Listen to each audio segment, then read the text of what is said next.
प्रियव्रतोत्तानपादौ सतरूपापते सुतो वासुदेवस्य कलया रक्षायां जगत स्थितो।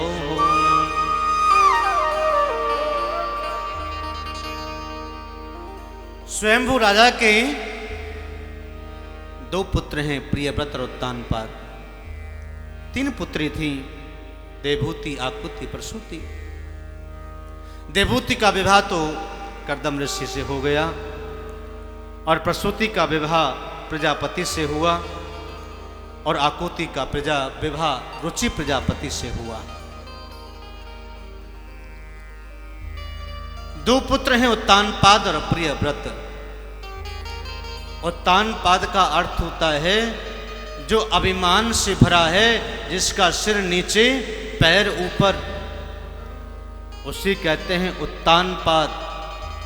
जो अविवेकी है, जिस पर विवेक नहीं है, वह उत्तानपाद है। प्रियव्रत माने, प्रिय माने अच्छा, व्रत माने प्रतिज्ञा। आपके जीवन में कोई सुंदर प्रतिज्ञा हो, उसका ही नाम है प्रियव्रत। हमारी प्रतिज्ञा है तीर्थ यात्रा करने की, हमारी प्रतीक्षा है कथा करने की, हमारी इच्छा है और जिज्ञासा है कथा सुनने की, हमारी प्रतिज्ञा है दान करने की। जिसके जीवन में शुभ संकल्प है वही प्रियव्रत है। उत्तानपाद राजा की 2 रानियां, सुरुचि और सुनीति। सुरुचि का स्वभाव है संसार के वासनाओं की ओर का आकर्षित रह करके जीवन जीना। सुनीति नीति के साथ जीती है।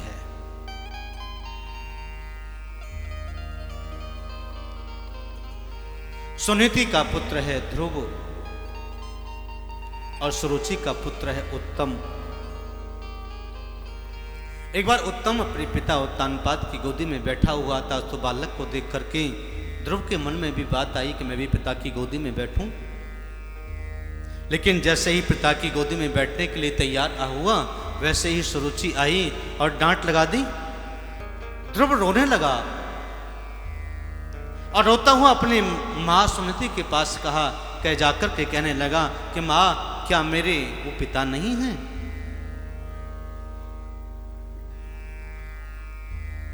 क्या मेरा अधिकार उस पिता की गोदी में बैठने का नहीं है? मां ने सुंदर शिक्षा दी। मां अगर चाहे तो अपने बालक को भक्त बना सकती है। मां चाहे तो अपने पुत्र को कोई ऋषि बना सकती है।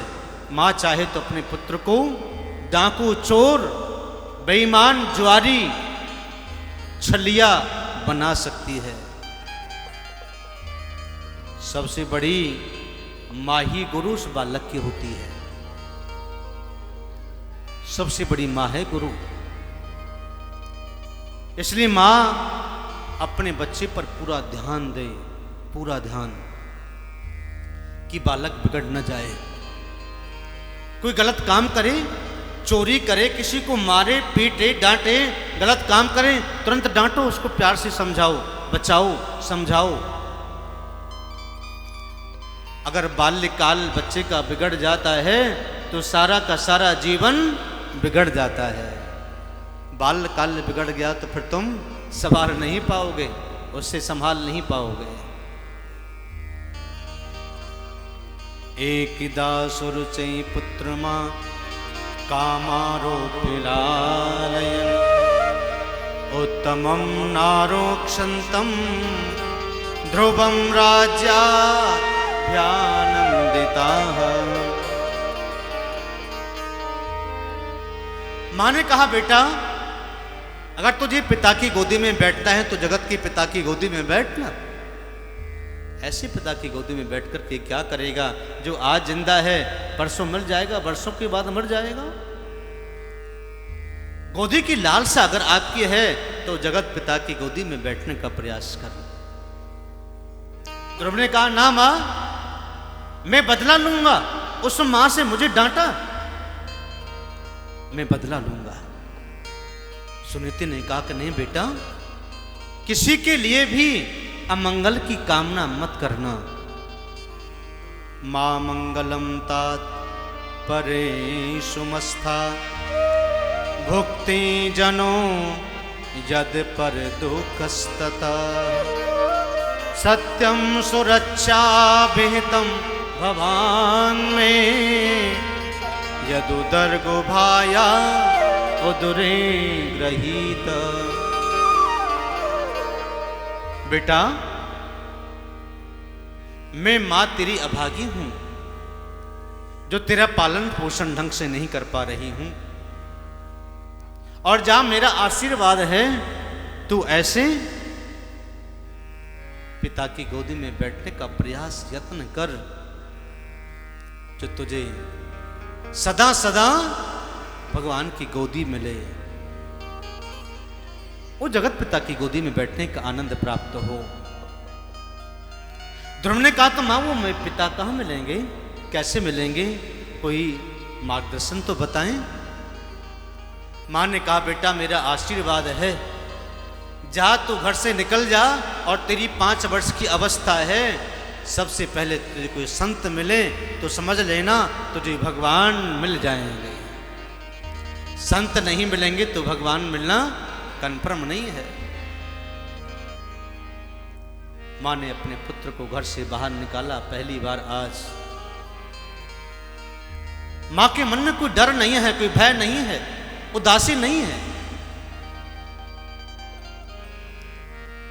बालक घर से बाहर निकला और यमुना की जब ओर चला तो वहां संत मिल गए। मां ने कहा बेटा कोई संत मिल जाए तो दीक्षा जरूर लेना, क्योंकि बिना दीक्षा के मंत्र अगर आप करते हैं तो भगवान नहीं मिलेंगे। किसी गुरु के द्वारा बताए हुए मार्ग पर चलना, तुझे भगवान मिल जाएंगे, जगत पिता मिल जाएगा। गुरु बिनु भव निधि तरई न कोई, जो बिरंच शंकर सम होई। चाहे शंकर के समान वैष्णव क्यों ना हो, धनवान क्यों ना हो, जिसके जीवन में गुरु नहीं उसका जीवन शुरू नहीं। बालक निकल पड़ा यमुना की ओर। नारद जी ने उसे वासुदेव गायत्री मंत्र दे दिया, ओम नमो भगवते वासुदेवाय। यमुना किनारे पर पहुंचे और वहां जाकर के ओम नमो भगवते वासुदेवाय, ओम नमो भगवते वासुदेवाय, ओम नमो भगवते वासुदेवाय। सब्सक्राइब करें रामकृष्ण शास्त्री जी के YouTube चैनल को, और हमारे वीडियोस को सबसे पहले देखने के लिए बेल आइकन को दबाना न भूलें।